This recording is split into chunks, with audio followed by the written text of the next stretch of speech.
Our next guest is somebody that many of you know the voice because it comes into your homes and into your tractors and into your trucks and everywhere else between 11 and 2 o'clock Mountain Standard Time right here on KLTC 1460 AM. Her name is Trinity Lewis. She works with Jim Thompson from Jim Thompson Live, and we welcome her to the program. How are you today, Trinity?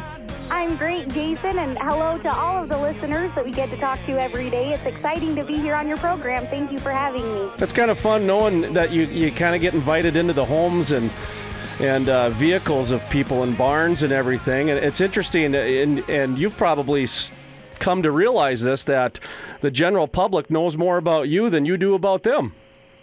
You know, it really is, and it's funny how I'll run into someone. I ran into a man in a Faith gas station one day, and he said, "Oh, you're Trinity Lewis. How's Justin?" And I had no idea who he was, but he knew everything about me, so it is funny how, you know, it feels like you're building a relationship with people, but then again, you don't talk to them often enough to really know who you're talking to. And what was your background? Tell us the journey that brought you to Jim Thompson Live. Well, it's kind of funny. When I was all the time growing up, when we were out in the tractor or at 1 o'clock in the afternoon at our home, we would always listen to Jim Thompson. And my grandpa, he's probably one of the biggest Jim Thompson listeners there is.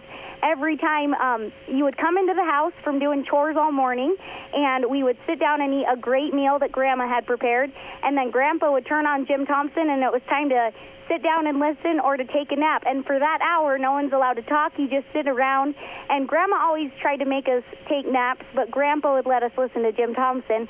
So I grew up listening to him, and I really admired just radio people in general. I love listening to Rush Limbaugh, or I really, really admired Paul Harvey. I miss him. But so I was always just really interested in that. And then when I was in high school, I was in a lot of different leadership programs. So, you know, FFA and student council and things like that. And my counselor said, have you ever thought of when you grow up, do you want to do public relations or something like that? And I said, well, really, if I could do anything when I grow up, I would just be on the radio because that's what I like to, that's what I'm interested in. So that man was the former, he was a rodeo coach in California before he came to be our school counselor. So he was familiar with Jim because of his rodeo announcing. And so I was a junior in high school then, and he brought me over here to meet Jim. And from there, I got internships through that. And for the next 4 years, I was doing different small radio things. And then when I finished college, Jim invited me to come here to work for him, and I couldn't ask for anything better, really. Well, that's cool. That's a neat little story. Well, thank you. Yeah. I like it. I'll keep it. Well, it's yours to keep, huh? All right. Well, let's talk a little bit about what you do there. And what I wanted to know is it seems to me that you're pretty knowledgeable in the ag world. Is that kind of what you're doing with Jim, or how did you come to be a young female that is so knowledgeable in the ag world? Well, that's a really big compliment, and honestly, I don't feel like I'm that knowledgeable. I just know that I really have a burning passion for promoting agriculture, and I guess where the roots of that really began was I was raised on a ranch. We had cattle and sheep, and of course horses just to work the cattle and sheep, and a few dogs and whatever else you have on a ranch, we had those. So I thought all of that time really that I was kind of at a disadvantage because all of my friends could go hang out on the weekends and do fun things at night, and here I was tied to a ranch. Well, really, it was when I started getting involved in FFA that I realized, holy cow, this is the best life. And people who are in the ranching industry, we understand independence more than anyone else, and we are more passionate about freedoms. I think that we understand the way the world works better than most people. And when I was elected a state officer in FFA when I was right out of my senior year of high school, And so when I was a state officer, I just became much more aware of the great battle against agriculture and the amount of people who are at war with production agriculture and the people who want to shut down, eating meat and, wearing clothes, because if you don't like agriculture, you must not like eating and being clothed. But anyhow, I just realized what an issue that was, and I looked around and thought, who's going to fight this? Because most of the kids in my age group, we are so concerned about, the latest reality TV show that it seems like no one is going to fight the battles that need fought. And, even on a more political level, there's not that many leaders in our world. So I decided that if I ever did get into radio full-time, what I wanted to do was find a way to just be a voice for the goodness of agriculture and what a great industry it is and what a perfect lifestyle it is for anyone. Do people ever ask you or make comments about how unusual that is for somebody?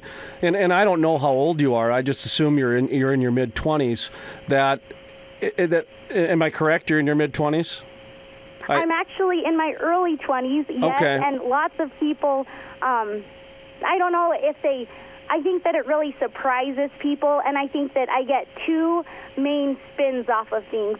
One man, I was in Washington, D.C. earlier this summer at a ag conference there, and he said, he just thought that I was very peculiar for being as interested in all of it as I was, and I felt really, out of the loop because everyone there was either 40 or older. And when I'm around those things, it makes me realize, holy cow, we really need to get our butts in gear, and, my generation needs to, and it's scary to see the aging farmer. But anyway, that has been commented on quite often, that it is rather rare, and even a lot of college professors that I had, they would say things like, don't you want to go on and get your master's degree in something or get a doctorate?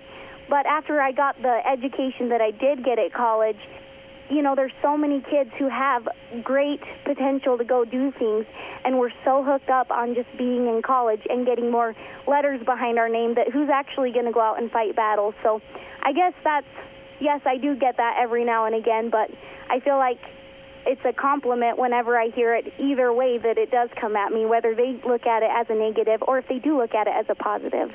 Trinity Lewis is our guest here on The Crude Life with Jason Spiess, KLTC 1460 AM. You can hear her and Jim Thompson between 1 and 2 p.m. Mountain Standard Time here on KLTC. She is the agriculture warrior of South Dakota. And I just made up that name right now based on our interview here. And so as you continue carrying the torch for the youth for agriculture in North Dakota, actually more of the western Dakotas, to be perfectly honest, and probably even into Wyoming and Montana, have you noticed anything in terms of the oil activity? Have you noticed either some farmers that either are embracing it or maybe are a little bit hesitant to invite the oil activity in, or have you noticed any just general observations when it comes to the oil activity, non-ag related? Well, we are in western South Dakota. It seems like listeners sometimes aren't quite sure where the voice is coming from, but I'm actually broadcasting from a studio in Spearfish right now, and I have noticed we comment all the time on all of the North Dakota vehicles that we're seeing now, way more than there's ever been before in this area. I was talking to Ron Jeffries. He's in charge of the Black Hills Stock Show and the Central States Fair. He kind of heads all of that up, and he's talked about how because of kind of the bad economy on a nationwide level, but the great economy that's happening in North Dakota, he's talked about how the numbers have increased for the people who want a vacation here around home and who want to come to those kinds of events in this area where they don't have to travel far, but they can still have a really great time. So I've noticed it there. And then I was at a chamber coffee not too long ago, and the Bellevue chief of police said that, he was talking about the different ways we need to get our infrastructure ready in this area for when the oil does come this way, if it does. And it's funny you asked about ranchers inviting the oil people in, and it's so funny, isn't it? The different, there's people who are so against it, and then there's people who, holy cow, I wish that the oil people would come knock on my door. So I don't know. I think that's the biggest barrel of mixed feelings that there is, really. Is that the same impression that you get being in North Dakota, Jason? Well, kind of. Obviously, you hit the nail on the head when you said basically individual property rights for individual desires is what I kind of heard there. And that is kind of the idea out here. There are a number of ranchers that are quite upset at the number of vehicles that the oil activity has produced from dusting reasons to just sheer infrastructure reasons. Now, on the flip side of that, there are some ranchers out here that like getting those mineral checks every month. So it certainly, it's just, to me, it comes down to individuality.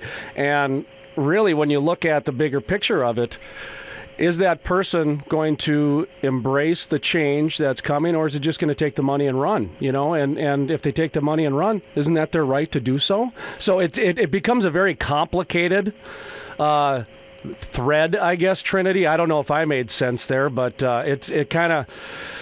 it's to each their own. How's that?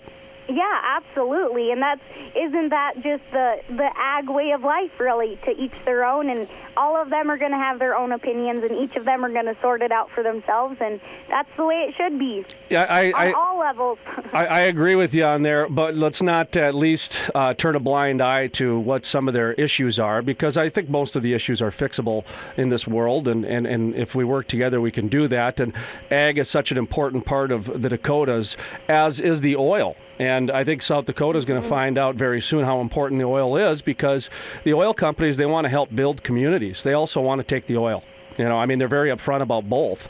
And so they're trying to work with everybody, including the ranchers and the DNR and everybody. I just wanted to see if you're hearing anything with the increased activity down there. All right, now let's transition over to a great little topic here.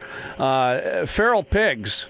I wanted to see if Trinity, I'm going to try to stump her when it comes to any kind of ag-related topics, because she's pretty knowledgeable when it comes to ag. So I thought, hey, you know what? I saw a news release last week that both North and South Dakota are putting out kind of a public service announcement. If you see feral pigs, please report them, because quite honestly, feral pigs can become a little bit problematic, and they're one of the only species that when domesticated and then gone into the wild, they adapt and become feral within a short period of time. And so anyway, did you know that, Trinity? I didn't know that PSA had gone out in North and South Dakota. And in fact, I was talking to my sister last night, and I told her how excited I was to be on this program. And I told her, I think we're going to talk about feral hogs. And she said, why does a man in North Dakota even care about feral hogs? Well, that's a good question. Now I know why you even care about them. I made up a better excuse. I made up an excuse that I thought was okay, so that she would feel okay that we were having this conversation, I guess. What was it? Were you comparing me to a feral hog? Absolutely not. Okay, I just thought not in any way. I just saw that news release when we booked the interview, and I thought, I'll ask her about feral hogs and see if she knows anything. So do you know anything about feral hogs at all, or are they an issue in South Dakota, or is that just kind of a annual PSA, do you think, that they put out? You know what? It's interesting. I've never heard anything about it in South Dakota. Necessarily that they're going to come here, but I did find out there's a man in Texas. He's actually a county agent there, and I like to have phone conversations with him just because it's funny, he's in agriculture, I'm in agriculture, but the issues that we face are so different. And then again, they all have a common thread running through them. But he was interesting to talk to, because he said that even in Idaho, they have had reports of the population of feral hogs growing there. So, you know what? If it can happen in Idaho, that's really close to Wyoming, which is really close to the Dakotas. Mm-hmm. So I suppose we do need to be alert. And gosh, we don't need any more predators than what we already have. And it's funny to think that a hog can cause as much damage as they really are down south. Well, down south they are a big problem, and they mostly congregate down there because of the climate. And in fact, in Florida, they have a hunting season for them because they're so out of control, much like pythons. And in Texas is probably the biggest area of problem. But there is an issue because they can become feral if they're a domestic hog and they get into the wild within a very short period of time, like 30 days, they do become feral. And then there's a problem because they really don't have any natural predators to them. And occasionally maybe a bear or a cougar or something like that, but they reproduce so fast, up to 10 piglets at a time, and they reach their sexual maturity at 6 months, so they can procreate very easily. And then what they do is they just rip apart everything, and they're very intelligent creatures. In fact, they're considered one of the more prized hunts because they're very difficult to find because the hogs are so wily and smart. And hog owners out there are shaking their heads right now saying, yeah, they get a bad rap, but they're really intelligent. And a bunch of scientists also are doing that as well. But anyway, okay, I just wanted to have a little feral hog talk here with Trinity Lewis. Jim Thompson live, heard on this station, KLTC from 1 to 2 p.m. Mountain Standard Time. Of course, you can listen to it on iHeartRadio anywhere in the world or on your smartphone app as well. And then once you get to iHeartRadio, you just click in at KLTC, keystroke in there in the search bar, and then hit play, and it's that easy. You don't have to download any software on your computer. Okay, let's. We only got a couple minutes left, Trinity. I'd like to ask you two final questions. So you being the radio person, you know brevity and time. When it comes to your blog and your aspirations in the future, those are the last two. So let's plug your blog real quick, and then transition into what your aspirations are. Okay. I read a Reagan book. In fact, it was written by Reagan's top advisor, and he said everyone should have a blog. So, Jason, I have a blog, and really, that's the reason I began it, and that's my story on my blog. You can find it online. It's www.trinityspacelewis.blogspot.com. It's a mouthful for sure, but that's where you get your free websites from, is from blogspot.com, and that's the reason that I began that. And now I realized it's fun getting to use my passion for writing on a blog. I didn't realize that they were such a fun thing to take part in. And then, did you ask aspirations for the future? What your aspirations are next? And kudos on the blog. That's the way that the world is going. You can't be just in radio anymore. You need to be a media personality, a media company. So you need to encompass all the mediums together. So kudos for you for having the intelligence to know that. Okay, aspirations. You bet. What do you got for aspirations in your the world's your oyster at this point? Well, I mean, if I told you all of my dreams, many of the listeners would think that I was crazier than they already think of me. But really, you know what my biggest passion is to be able to sit behind a mic every day and to be able to talk about the three things that make me the most passionate about life. And that, of course, is agriculture, as we've talked a lot about, God, because we couldn't do one thing without him, and patriotism, because right now we are so hung up on politics that I think we've forgotten what it is to be proud of your country and to have a passion for the United States of America. So for now, those are my three main goals in life, and I have lots of other to come, but for now, that will be part of the news release. You sounded a little political there at the end in terms of your tone, your rate, your articulation, almost like you were going to say, and vote for me. I'm Trinity Lewis, and I approve this message. Was that good? That was very good, Trinity. Well, thank you much. Jason, it's been an honor. Thank you so much for allowing me to be on today. Anytime, Trinity, anytime. If you guys ever want to get the word out about anything, you just drop me a line, and we'll make sure we get that out there. Okay, Trinity? That sounds great, and the same goes to you. We'd love to have you on our program, so stop in sometime when you're over in this area. All right, thank you much. Have a great day. You too. I'll talk to you later. The Crude Life with Jason Spiess on KLTC 1460 AM Dickinson.